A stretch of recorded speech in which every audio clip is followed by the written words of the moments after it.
ধামাখালি থেকে ঝিঙেখালি দ্বীপ বড় লঞ্চে করে ভ্রমণ। ঝিঙেখালি ফরেস্ট ট্যুরে এসেছি। ফরেস্টে আজ বন্ধ, ফরেস্টের ভেতরে যাওয়া হলো না। এবার যাব 0 পয়েন্ট। অটো করে এলাম। অপূর্ব সুন্দর সূর্যাস্ত, তাই দেখলাম।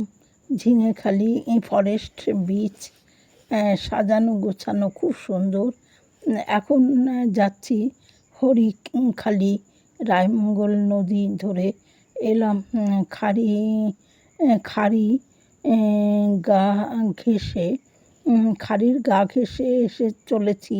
এখানে বাঘ কুমির আছে, সেই জন্য চারিদিকে জাল দিয়ে ঘেরা।